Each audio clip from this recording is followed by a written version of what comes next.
Jake Johnston is a senior research associate at the Center for Economic and Policy Research. He's also the lead author of their blog, Haiti, Relief and Reconstruction Watch, and he joins me now from Washington.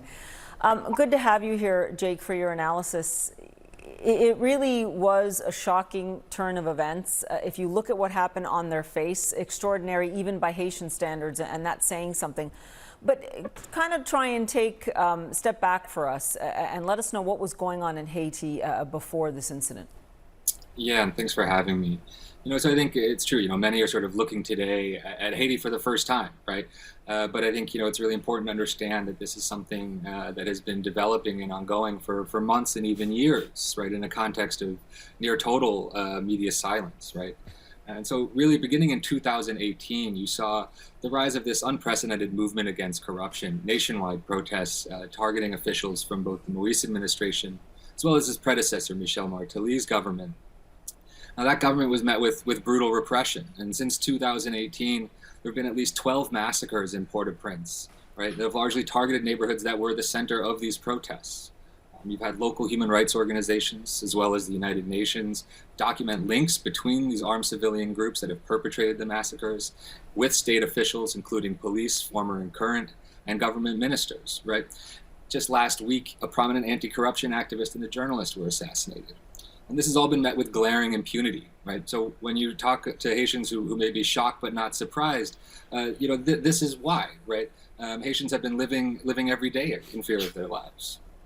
Yeah, and as you said, glaring impunity. Certainly it was repressive and had been for quite a few years. And yet then we have this event. The big question is, who could possibly be behind this and why? Yeah, well, look, I think, it's really early to tell. There's a lot that we still don't know. There's a lot of unknowns, a lot of information still coming out, and a lot of fake news and rumors that are circulating rapidly, right? I think, there's a number of dynamics to keep in mind here, right? Obviously, there's been a conflict between the political opposition and the Haitian government, the Haitian president, for some time now over a contested mandate, many of whom in Haiti consider the president's mandate to have ended last February. Right. So there's been this political crisis brewing for some time. But I think it's really important to note that, there are plenty of other fissures within the Haitian government and within the Haitian elite. Right. And it's, again, there's plenty of people who would have the means and certainly the motivation to have done this. The president has made a number of enemies in the last number of years. Yeah, just bizarre events, though, in terms of trying to figure out the motivation that is behind this. It has to be said, and we say it every time when we talk about Haiti, right? Poorest country in the Western Hemisphere, just so close to American shores. And the title of your blog, we talk about reconstruction, something that Haiti has not been able to do really for decades. Was this really, in terms of the stagnation, had things really been getting even worse in the last few years in Haiti?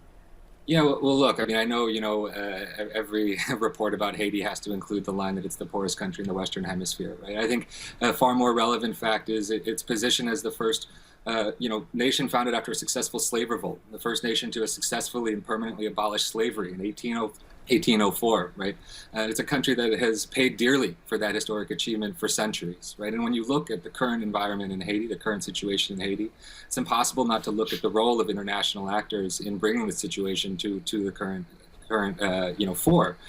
And I think, again, you look at Haiti and many will look at recent events and declare Haiti must be a failed state, right? I'd argue what we are seeing is really something else, an aid state, right? A state that has been shaped as much by foreign intervention and foreign interference than by the Haitian population itself.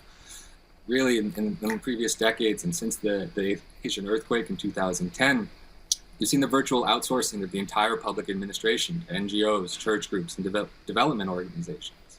The Haitian police has largely been under international management for 20 years. Right, so I think if anything has failed, it's been this interventions of these foreign actors in Haiti. And I think right now, after this tragic event, we see a lot of people calling for another intervention, right? I think this is entirely misguided. It's Haitians who will be determining their future and Haitians who should be empowered to do so. Any solution imposed from abroad, has failed in the past and is likely to do so in the future. Yeah, and many have commented that the billions of dollars that was sent there from reconstruction after the earthquake would have been better spent in the hands of Haitians themselves. I have to leave it there now, Jake, but this is a continuing story, and I thank you for lending your expertise. Thanks for having me.